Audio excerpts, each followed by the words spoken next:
Hello दोस्तों, स्वागत है आपका हमारे YouTube channel mission lecture Q 2025 पर। तो सभी कैंडिडेट्स जो भी सीटेट और यूटेट की प्रिपरेशन कर रहे हैं, साथ ही एलटी या टीजीटी की जो तैयारी कर रहे हैं, उन सभी अभ्यर्थियों का हमारे चैनल पर हार्दिक स्वागत है। दोस्तों, आज 1 जून है और आज से हमारी क्लासेज स्टार्ट हो रही हैं। तो आपको क्लासेज एक लगातार सीरीज़ के तौर पर देखने को मिलेंगी। तो ये हमारी क्लास फर्स्ट रहेगी और जिसके अंतर्गत हम चर्चा कर लेते हैं। सबसे पहली बात, राष्ट्रीय पाठ्यचर्या रूपरेखा एनसीएफ के बारे में चर्चा करते हैं।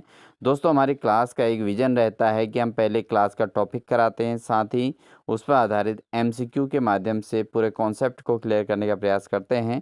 इसलिए लगातार आपको इसी प्रकार की क्लासेस मिल सकेंगी, इसलिए चैनल पर बने रहेंगे। और साथ ही जो भी अभ्यर्थी अभी चैनल पर नए आए हैं, वो चैनल को सब्सक्राइब करके बेल आइकन दबाकर और नोटिफिकेशन ऑन कर लीजिएगा।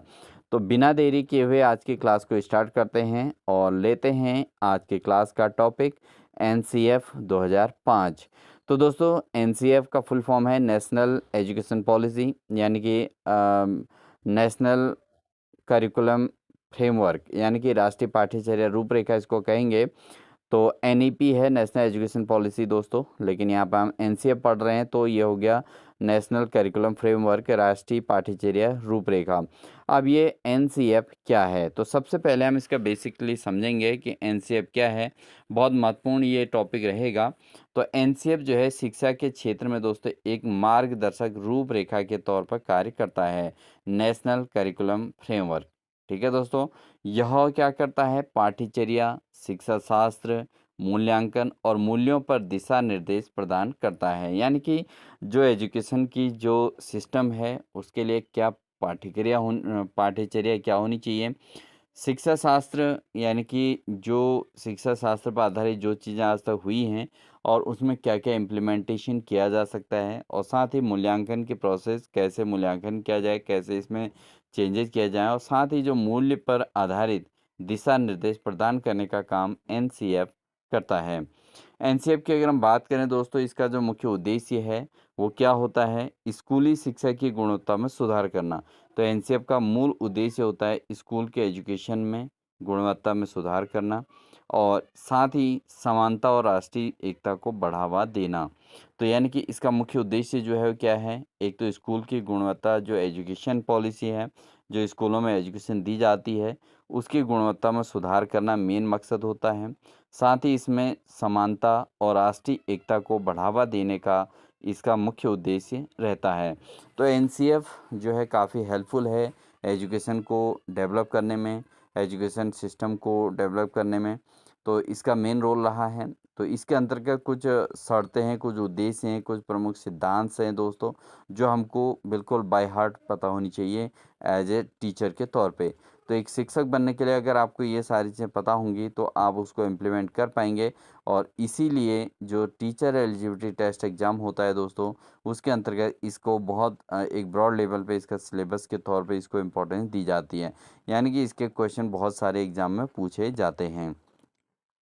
तो इसके अंतर्गत राष्ट्रीय एकता की भावना को बढ़ावा देना भी है, समानता का भाव भी है, और गुणवत्ता में सुधार करना है, स्कूली शिक्षा की गुणवत्ता में सुधार करना।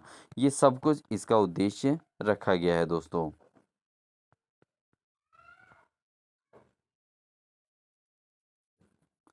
अब यहाँ पर दोस्तों क्या है कि जो एनसीएफ है, ये अब तक भारत में 2 प्रमुख एनसीएफ जारी हुए हैं। एक तो है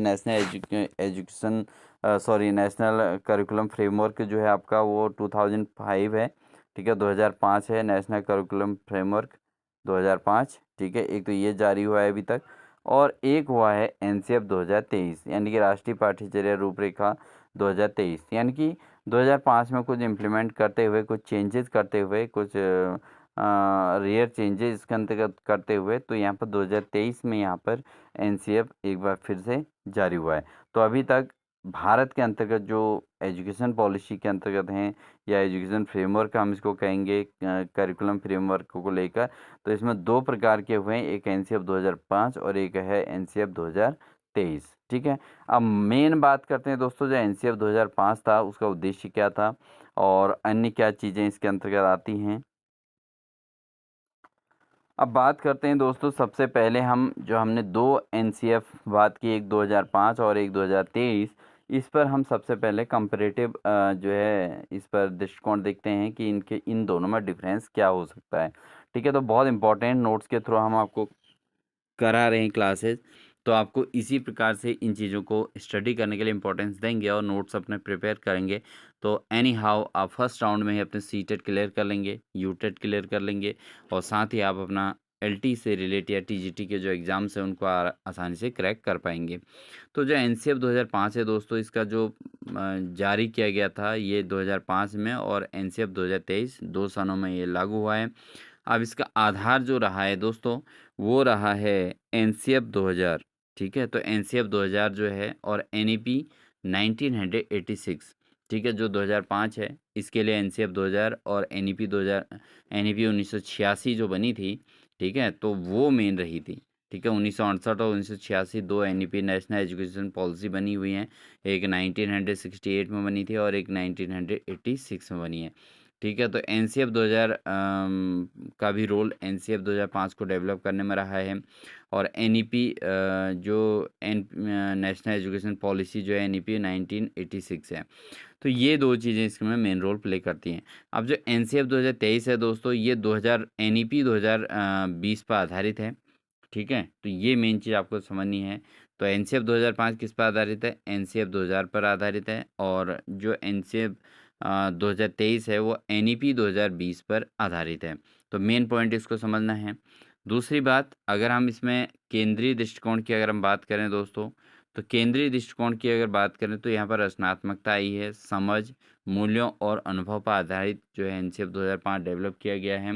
इसमें रचनात्मकता है, क्रिएटिविटी रखी गई है, समझ अंडरस्टैंडिंग रखी गई है, मूल्य और अनुभव पर आधारित, यानी कि एक्सपीरियंस और वैल्यू, एक्सपीरियंस को वैल्यू मिला हुआ है, और इसके आधार पर जो है ये एनसीएफ 2005 को डेवलप किया गया है।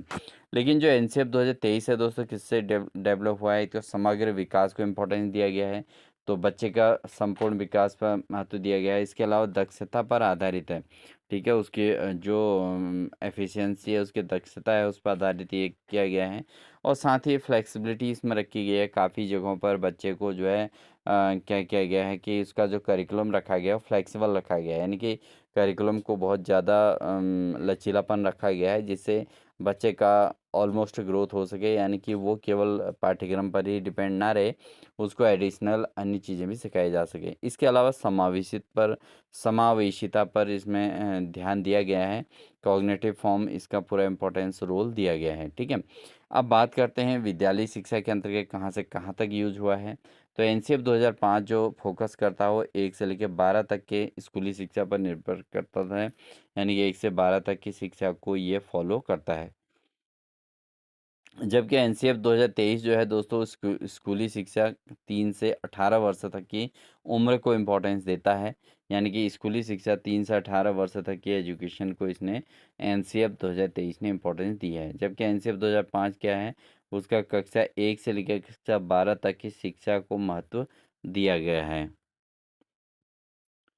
अब बात करते हैं दोनों के पाठ्यक्रम की। अगर पाठ्यक्रम में दोनों की बात करें तो एनसीएफ 2005 और 2023 की, तो एनसीएफ 2005 में विषय केंद्रित इसके पाठ्यक्रम को रखा गया था। एग्जाम में बहुत ज़्यादा इम्पोर्टेंस रखता है कि एनसीएफ 2005 में जो नेशनल करिकुलम फ्रेमवर्क बनाया गया था वो सब्जेक्ट ओरिएंटेड था, यानी कि सब्जेक्ट को इम्पोर्टेंस देते हुए उस चीज़ को बच्चा कैसे गहनता से सीख सके, इस चीज़ को महत्व दिया गया था। बट यहाँ पर एनसीएफ 2023 में इसको बच्चा केंद्रित बना दिया गया, यानी कि चाइल्ड सेंट्रिक बना दिया गया, चाइल्ड सेंटर्ड बना दिया, यानी कि बच्चे को ज़्यादा बर्डन भी ना आए, और बच्चा जो है उस पर जितना सीख सके उतने के लेवल के अकॉर्डिंग ही सिलेबस को रखने की बात की है। करिकुलम को जो है उसी अकॉर्डिंग बिल्कुल फिटिंग किया गया है। सिलेबस और करिकुलम दोनों जो है उसी अकॉर्डिंग रखा जाए। प्रमुख विशेषता की अगर बात करें दोस्तों, तो यहाँ पर एनसीएफ 2005 जो है ये लोकतांत्रिक था। ठीक है, और इसमें समावेशी शिक्षा इम्पोर्टेंस थी, और बहुलतावादी समाज को महत्व दिया गया था। जबकि एनसीएफ 2023 किस पर आधारित है? एनसीएफ 2023 जो इम्पोर्टेंस दिया गया है दोस्तों, एक तो उसमें बहुभाषिकता को महत्व दिया गया है। ठीक है, इसमें क्या है कि बच्चे को जो है बहुभाषिकता की ओर ले जाने का इम्पोर्टेंस दिया गया है, यानी कि जो करिकुलम है वो भाषाओं पर आधारित है। अपने अपनी क्षेत्र की भाषा को महत्व दिया गया है। साथ ही इसमें अनुभवात्मक महत्व दिया गया है। अनुभव अनुभव से बच्चों को सीखने का माहौल क्रिएट करने की बात कही गई है। और साथ ही कौशल आधारित शिक्षा यानी कि उसके स्किल डेवलपमेंट को महत्व दिया गया है। यानी कि बच्चे के अंदर का स्किल को डेवलप किया जाए, यानी कि उसको बचपन से ही इस लायक बना दिया जाए कि वो कुछ कर सके। तो इस चीज़ को महत्व देने की बात यहाँ पे एनसीएफ यानी कि नेशनल करिकुलम फ्रेमवर्क 2023 के अंतर्गत इसको इम्पोर्टेंस दी गई है। ठीक है, तो ये दोनों में सबसे पहले तो कंपेरेटिव अगर हम अंडरस्टैंडिंग समझें कि इनके अंदर क्या महत्व दिया गया, तो आप समझ सकते हैं 2005 में जो है सब्जेक्ट ओरिएंटेड था, सब्जेक्ट केंद्रित था।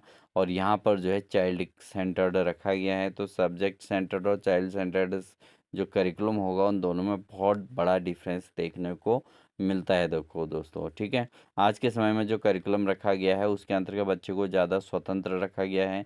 टीचर को एज ए गाइड रखा गया है और बुक्स का बहुत ज़्यादा बर्डन नहीं रखा गया है। सिलेबस को बिल्कुल फ्लेक्सिबल बना दिया गया है। सिलेबस लगभग लगभग हटा दिया गया है। तो बहुत सारी चीज़ें जो है, बैगलेस डे का यूज़ हो रहा है, प्रत्येक मंथ में एक दिन बैगलेस डे का यूज़ किया जा रहा है। बच्चे के लिए जो है भोजन की व्यवस्था, लंच वगैरह सब स्कूल में ही व्यवस्थाएं मिल रही हैं।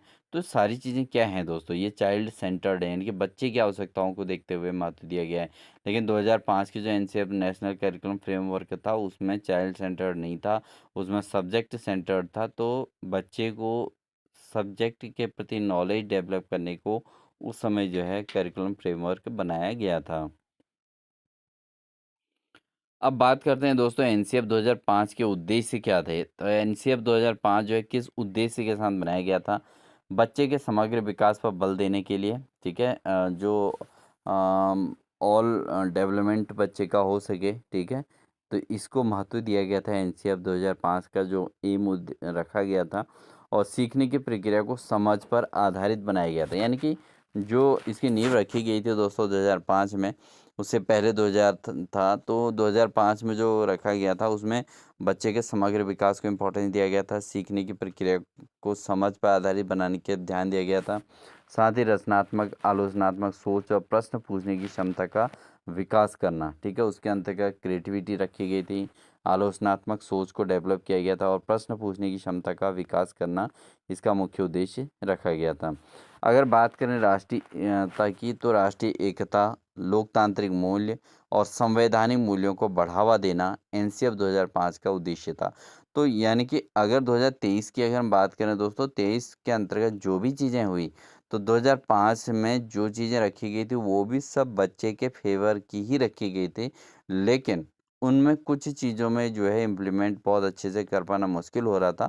तो उसमें सुधार करके 2023 एनसीएफ तैयार किया गया था, ठीक है। तो यहाँ पर राष्ट्रीय एकता का, लोकतांत्रिक मूल्य और संवैधानिक मूल्यों को बढ़ावा देना इसके अंतर्गत महत्व दिया गया था। और साथ ही समानता और सामाजिक न्याय और लैंगिक समानता को प्रोत्साहन देना इसका मुख्य उद्देश्य रखा गया था एनसीएफ 2005 का। ठीक है, तो ये एक एक पॉइंट्स आपको नोट होनी चाहिए दोस्तों, आपके पास याद होनी चाहिए, आपके माइंड में सीधे घुस जानी चाहिए। क्योंकि हम इतना अच्छे से आपको समझाने का प्रयास करते हैं कि आपकी समझ में बहुत आसानी से आ जाए। तो इस तरीके से हमारी क्लास रहती है, तो इसलिए जो है आप बिल्कुल ध्यान से सुनिए और मनन चिंतन करते रहिएगा और आपको अवश्य ही हमारी बताई हुई चीज़ें सीधे सीधे याद हो जाएंगी। आपको बहुत ज़्यादा स्ट्रगल की ज़रूरत नहीं पड़ेगी दोस्तों। और आप बहुत अच्छे तरीके से अपना सीटेट यूटेट के एग्ज़ाम्स जो सभी शिक्षकों के लिए इम्पोर्टेंस कर दिया गया है, वो जो है आप आसानी से क्रैक कर पाएंगे। तो एनसीएफ 2005 के उद्देश्य सामाजिक न्याय की ओर अग्रसर करना, समानता के भाव को डेवलप करना, लैंगिक समानता को प्रोत्साहन देना है कि लैंगिक तौर पे जो है जो लड़का लड़की वाला जो स्थितियां थी उस समय तक, उनको सबको समानता का प्रोत्साहन देना, ये इसका उद्देश्य था। साथ ही शिक्षा में गुणवत्ता सुधार, ठीक है, और सभी के लिए शिक्षा सुनिश्चित करना इसका मुख्य उद्देश्य जो है रखा गया था एनसीएफ 2005 का। इसका मुख्य उद्देश्य है ये शिक्षा में गुणवत्ता में सुधार करना और सभी के लिए शिक्षा सुनिश्चित करना, ये इसका मुख्य उद्देश्य रहा है। साथ ही दोस्तों शिक्षा को एक सक्षम और संवेदनशील मार्गदर्शक के रूप में विकसित करना। तो इसीलिए जो है एक शिक्षक को एक सक्षम और संवेदनशील मार्गदर्शक के तौर पर तैयार करना इसका मुख्य उद्देश्य था। क्योंकि एक शिक्षक का क्या होता है दोस्तों, शिक्षक को इसीलिए बीएड की एजुकेशन दी जाती है। आज के समय में प्राथमिक कक्षाओं के लिए डीएलएड की योग्यता रखी गई है। तो ये सारी चीज़ें क्या हैं, तो ये इसीलिए की जाती हैं कि एक शिक्षक को क्या बनाना है, एक सक्षम बनाना है, संवेदनशील बनाना है और एक अच्छा मार्गदर्शक के रूप में उसको विकसित करने का मेन उद्देश्य एनसीएफ 2005 का रहा है। ठीक है, तो ये एनसीएफ 2005 काफ़ी जो है हेल्पफुल है उस समाज को डेवलप करने के लिए, एक अच्छे समाज को डेवलप करने के लिए। क्योंकि यहाँ पर बच्चे का एक तो समग्र विकास होता है। एनसीएफ की एजुकेशन जिसने ले ली, तो एनसीएफ के जो मेन उद्देश्य था उसका उद्देश्य था कि समग्र विकास करना बच्चे का, सीखने की प्रक्रिया को समझ में पर आधारित करना, यानी कि केवल थ्योरी पढ़ा के नहीं, जबकि उसके अंदर उस चीज़ को समझने की क्षमता भी विकसित करना। साथ ही रचनात्मकता, क्रिएटिविटी, आलोचनात्मक सोच और प्रश्न पूछने की क्षमता का विकास करना। राष्ट्रीय एकता, लोकतांत्रिक मूल्य, संवैधानिक मूल्यों को बढ़ावा देना, सामाजिक सामाजिक न्याय और लैंगिक समानता को प्रोत्साहन देना था उद्देश्य। शिक्षा में गुणवत्ता सुधार और सभी के लिए शिक्षा सुनिश्चित करना और शिक्षा को एक सक्षम और संवेदनशील मार्गदर्शक के रूप में विकसित करना, ये एनसीएफ 2005 का मुख्य उद्देश्य रहा है दोस्तों। अब कंपैरेटिवली हम बात करें दोस्तों कि एनसीएफ 2023 का क्या उद्देश्य है। अब देखो, जो एनसीएफ 2023 यहाँ पर लागू हुआ है और जो चल रहा है, तो इसका जो मेन उद्देश्य था क्या था, तो एक तो एनईपी 2020 जो नेशनल एजुकेशन पॉलिसी 2020 है, उसके दृष्टिकोण को पाठ्यक्रम में लागू करना। तो एनईपी नेशनल एजुकेशन पॉलिसी पर भी हम चर्चा करेंगे दोस्तों, हमारी क्लास आएगी उसकी भी, तो उस पर भी हम बात करेंगे। तो एनईपी 2020 के जो दृष्टिकोण थे, जो उसको लक्ष्य थे, उनको जो है पाठ्यचर्या में लागू करना एनसीएफ 2023 का मुख्य उद्देश्य रहा है। और हर बच्चे के समग्र विकास पर बल देना, प्रत्येक बच्चे के समग्र विकास पर बल देना, इसको जो है एनसीएफ 2023 का उद्देश्य रहा गया है। और ये जो है बहुत ज़्यादा इम्पोर्टेंट रोल प्ले कर रहा है। 21वीं सदी की कौशल, यानी कि क्रिटिकल थिंकिंग और क्रिएटिविटी और कम्युनिकेशन और कोलैबोरेशन का विकास करना इसका मुख्य उद्देश्य रहा है। तो इस जो 21वीं सदी की जो कौशल है, क्रिटिकल थिंकिंग इसके अंतर्गत है, क्रिएटिविटी जो है, कम्युनिकेशन है, ठीक है, और साथ ही जो कोलैबोरेशन है, इन चीज़ों का विकास करना इसका मुख्य उद्देश्य रहा है। उसके अलावा जो बहुभाषिकता पर बल दिया गया है और मातृभाषा, स्थानीय भाषा को शिक्षा में बढ़ावा देना, ये इसका मुख्य उद्देश्य रहा है एनसीएफ 2023 का। ठीक है, बहुभाषिकता पर बल दिया गया है, मातृभाषा, स्थानीय भाषा को में शिक्षा को बढ़ावा देना, यह एनसीएफ 2023 का उद्देश्य रहा है। इसके अलावा दोस्तों खेल, कला और व्यावसायिक शिक्षा, ठीक है, खेल और कला को महत्व देना और व्यावसायिक शिक्षा को महत्व देना और साथ ही अनुभवात्मक सीखने को प्रोत्साहन देना, ये दो एनसीएफ 2023 के मुख्य उद्देश्य रहे हैं। इसके अलावा अगर हम बात करें समावेशी और न्याय संगत शिक्षा व्यवस्था का निर्माण करना, ठीक है, समावेशी शिक्षा को और न्याय संगत शिक्षा दोनों व्यवस्थाओं का निर्माण करना इसका एनसीएफ 2023 का मुख्य उद्देश्य रहा है। साथ ही ग्रहणशीलता ग्रहणशीलता स्थिरता और शैक्षिक और वैश्विक नागरिकता की भावना को विकसित करना इसका मुख्य उद्देश्य रहा है एनसीएफ 2023 का। तो ये सारी चीज़ें दोस्तों एनसीएफ 2023 के मुख्य उद्देश्य के अंतर्गत आते हैं, जहाँ पर खेल, कला, व्यावसायिक शिक्षा और अनुभवात्मक सीखने को प्रोत्साहन देना मुख्य उद्देश्य था। तो एनसीएफ 2023 का साथ ही समावेशी और न्यायसंगत शिक्षा व्यवस्था का निर्माण करना इसका उद्देश्य था। साथ ही ग्रहणशीलता, स्थिरता और वैश्विक नागरिकता की भावना को विकसित करना, यह एनसीएफ 2023 का उद्देश्य रहा है। ठीक है दोस्तों, तो ये हमारी क्लास है थ्योरेटिकल आज की, और इस क्लास को हम इतना ही रखने वाले हैं और अब बात करने वाले हैं दोस्तों इस पर आधारित एमसीक्यू पर। और प्रत्येक क्लास की हमारे एक वो रहेगी, मेन पॉइंट रहेगा दोस्तों कि हम प्रत्येक क्लास के बाद एमसीक्यू के माध्यम से उन कॉन्सेप्ट्स को क्लियर करने का पूरा एफर्ट करेंगे, जिससे आपका एग्ज़ाम में कोई भी चीज़ जो है दिक्कत ना हो। और प्रत्येक मंथ में हम 2 या 3 प्रैक्टिस सेट्स के तौर पर आपको पेपर भी अवश्य प्रोवाइड कराएंगे। तो इसलिए जो है आप बिल्कुल चैनल पर बन जाइए और आज से ही अपने क्लासेज एक प्रॉपर वे में ज्वाइन कर लीजिएगा।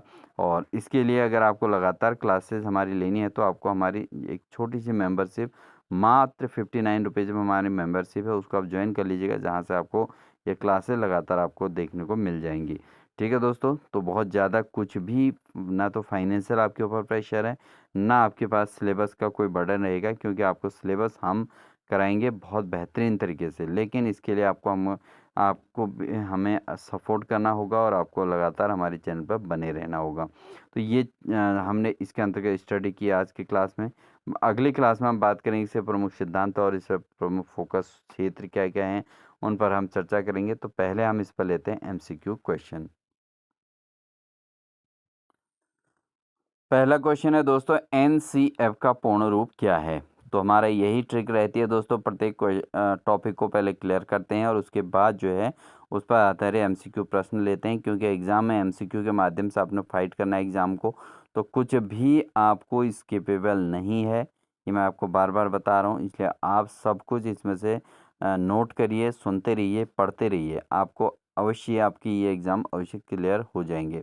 तो NCF का पूर्ण रूप क्या है, जैसे ऑप्शन दिया है नेशनल करिकुलम फाउंडेशन, या national curriculum framework, national curriculum framework, या नेशनल क्लास फ्रेमवर्क। तो दोस्तों आपको पता है कि NCF नेशनल करिकुलम फ्रेमवर्क यानी कि राष्ट्रीय पाठ्यचर्या की रूपरेखा, तो ये इसका मेन है, तो करिकुलम मेन है और करिकुलम फ्रेमवर्क, तो बी इसका ऑप्शन सही होगा। जबकि यहाँ पर इन्होंने नेशनल करिकुलम फाउंडेशन दिया है, ये रॉन्ग है। नेशनल कोर्स फ्रेमवर्क ये बिल्कुल गलत है, और क्लास फ्रेमवर्क भी नहीं है। तो यही कन्फ्यूजन एग्जाम में रहता है। तो नेशनल करिकुलम फ्रेमवर्क है NCF का पूर्ण रूप। अगला क्वेश्चन है दोस्तों, NCF 2005 का मुख्य उद्देश्य क्या है। तो जो नेशनल करिकुलम फ्रेमवर्क है 2005, इसका मुख्य उद्देश्य क्या है, जैसे रटने की शिक्षा को बढ़ावा देना, बाल केंद्रित शिक्षा को बढ़ावा देना, केवल परीक्षा आधारित शिक्षा देना, या तकनीकी शिक्षा समाप्त करना।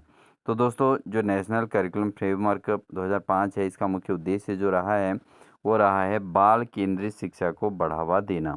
ठीक है, तो चाइल्ड सेंटर्ड एजुकेशन को महत्व दिया गया है।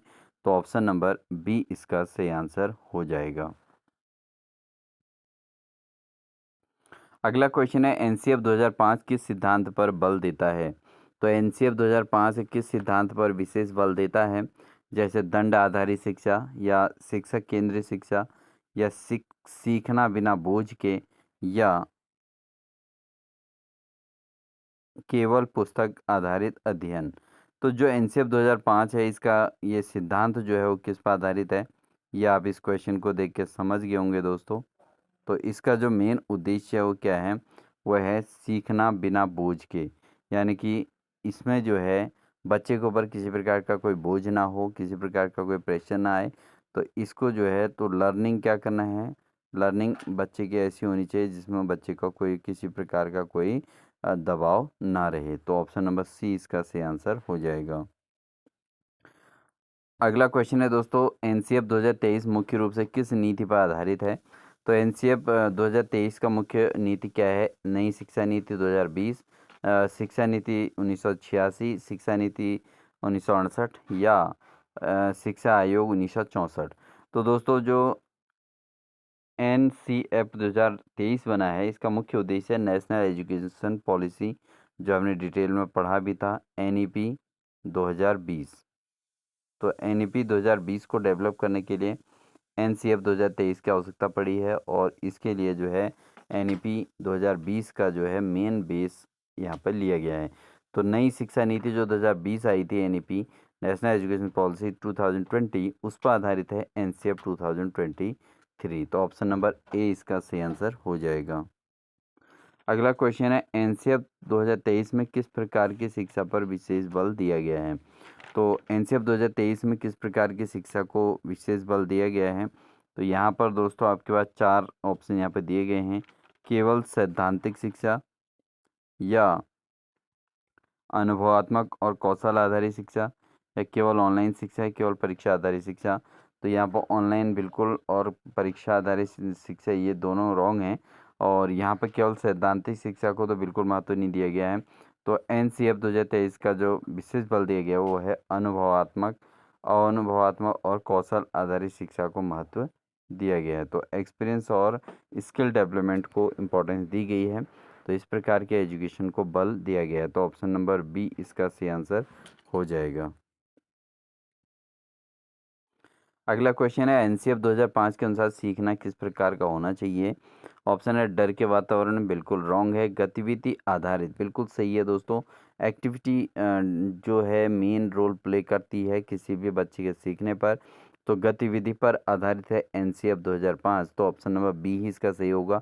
केवल व्याख्यान पर आधारित रॉन्ग है। केवल गृह कार्य बिल्कुल गलत है। तो डर की भावना तो होनी नहीं चाहिए। केवल व्याख्यान तो बहुत कोई ज़्यादा इम्पोर्टेंस रोल देता नहीं है। और गृह कार्य तो बच्चे के ऊपर बर्डन तो देना ही नहीं है। तो यहाँ पर क्या है, केवल उसके एक्टिविटी पर आधारित देना है, यानी कि उसकी क्रिएटिविटी को चेक करना है। तो ऑप्शन नंबर बी जो है यहाँ पर सही आंसर हो जाएगा। अगला क्वेश्चन है दोस्तों एनसीएफ 2023 में प्रारंभिक बाल्यावस्था किस आयु वर्ग के लिए है। तो प्रारंभिक बाल्यावस्था की जो एज है वो कौन सी है दोस्तों। तो यहाँ पर ऑप्शन है 3 से 8 वर्ष, या 8 से 14 वर्ष, या 14 से 18 वर्ष, या 18 वर्ष से अधिक।